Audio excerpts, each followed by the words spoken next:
San Francisco's on the brink of a major comeback. There's no question that the city was among the hardest hit by the pandemic and one of the slowest metropolitan areas in the country to recover in the pandemic aftermath. We had a crashing commercial real estate market, people fleeing the city because of the ability to work remotely, upticks in crime and homelessness, a decrease in tourism, and retail stores leaving their long-term flagship posts in the city. But there are signs that those trends are finally reversing course, and we're going to have a sea change in the real estate landscape in San Francisco in 2025 and beyond. This is Austin Clark, your lawyer turned real estate agent in San Francisco and Marin County. I moved to the Bay Area over a decade ago to work as a lawyer at one of the biggest law firms in the world. Now I help people relocate to the Bay Area from all over the country. And in this video, I'm going to break down all the major changes we're seeing in San Francisco that are having the biggest impact in San Francisco's real estate market. Let's dive right into it. And the first major change is that the commercial real estate market in San Francisco, in particular, the office market, is on the brink of a correction. We all know that the San Francisco office market got absolutely hammered during the pandemic with the tech hub of San Francisco and other industries as well, law firms, consulting firms, financial firms,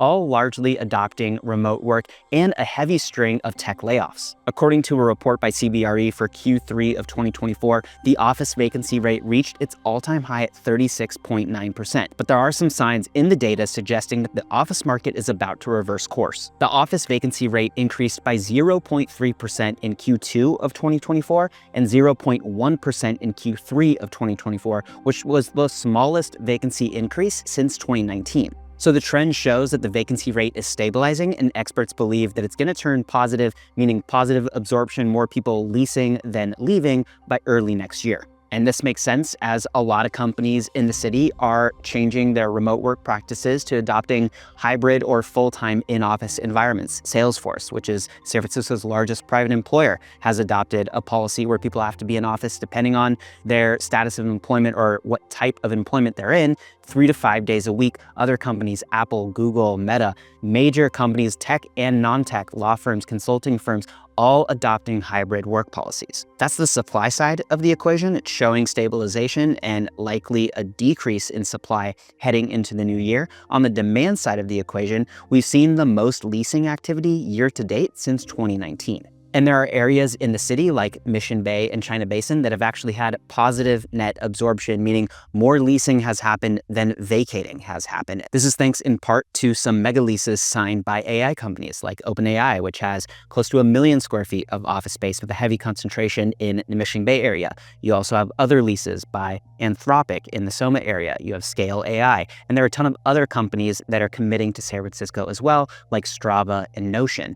And personally, I'm working with several clients relocating from all over the country who are coming to SF or coming back to SF because of return to office policies. We'll see if these trends continue, but based on what we're seeing now and what we've seen over the past 6 months, experts expect vacancy rates to actually drop and absorption rates to rise heading into the new year. And it's not just office, the retail market is improving as well. A recent report from Avis & Young shows both employment and job postings for retail is up in Q3 of 2024. We're also seeing employment in the accommodations space and the food space up as well over that same time period. By the way, if you want to stay up to date on the San Francisco or Marin County markets, current events, new developments, lifestyle, definitely subscribe to my channel because I make videos about that stuff every single week. And if you or someone you know is thinking about relocating and have questions about the market, definitely reach out to me. I've helped people relocate to SF and Marin from all over the country, and I'd be happy to be a resource. I'll drop my contact information in the description below. Reach out anytime. Now back to the changes we're seeing citywide that are impacting the real estate market here. And the next one is a pretty big one. It's a downward trend in crime and homelessness. If you have a pulse and spend any time on social media or reading the news, you have seen headlines and videos all about the state of crime and homelessness in San Francisco. Anyone who lives here or spends any meaningful time here knows that those issues are heavily concentrated in just a few sub-districts of the 80 different sub-districts in the city.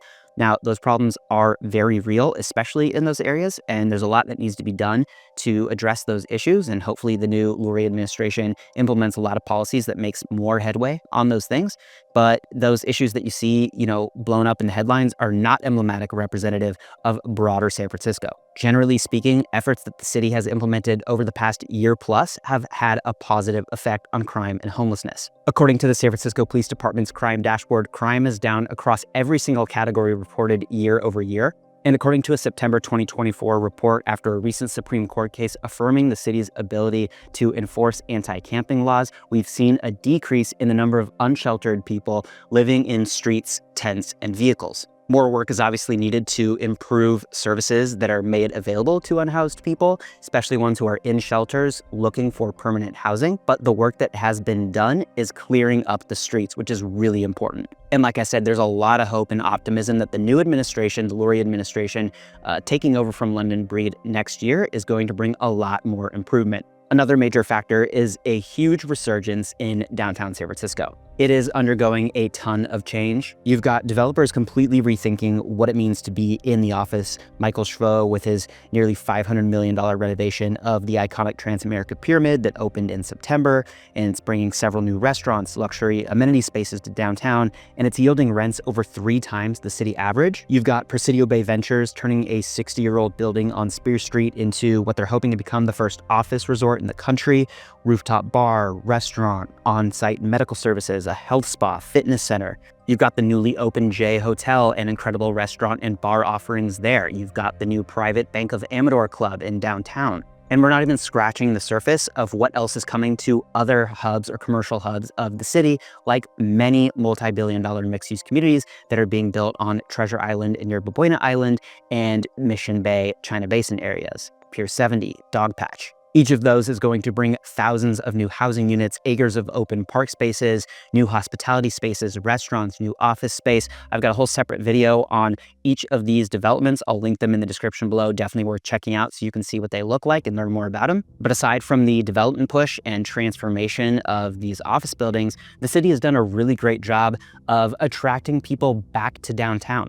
The city has introduced outdoor entertainment zone areas in downtown where they're allowed to have open containers outside, and they're hosting sponsored events in those areas to attract a bunch of people, and they've been wildly successful. Local businesses, Schroeder's, Royal Exchange, 2 events in the city's first entertainment zone in downtown on Front Street. You have Oktoberfest and Nightmare on Front Street. Each brought, around 10,000 people to the area, and the local businesses that were sponsoring those events reported that sales in connection with those events increased between 700 and 1,500%. So they are really a boom to local businesses. And the city is hosting Downtown First Thursdays, the first Thursday of every single month. These are free events with food and drink vendors, live music, artisans. They've been wildly successful so far. And the next entertainment zone was just announced at the 11-acre Thrive City outside of the Chase Center. That area is super nice, and there are a ton of new bars and restaurants servicing that space. It is a great spot for it. So there's so much happening across the main commercial hubs that wasn't really transpiring during and immediately after the pandemic that is really changing the landscape here and bringing people back to places where they used to go.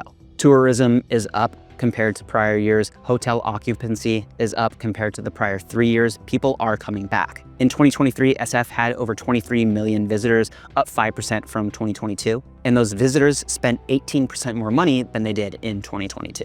Now that's still below pre-pandemic levels, but the data is trending up, which is what we want to see. Microsoft has also committed to hold its annual Ignite conference in San Francisco at Moscone Center for the first time in its over 30-year history. Salesforce has also signed a new commitment keeping Dreamforce in downtown San Francisco as well, at least for the next 3 years. All of this is going to bring hundreds of millions of dollars and thousands of jobs to the city. And it's not just tourism. San Francisco's population, according to US Census Bureau data, also grew in 2023. Still below pre-pandemic levels, but obviously what the city's been doing is working to get people back. And all of these trends have had a demonstrative impact on the housing market in San Francisco. San Francisco had among the largest price corrections of any major metropolitan market after the Federal Reserve started raising interest rates in early 2022.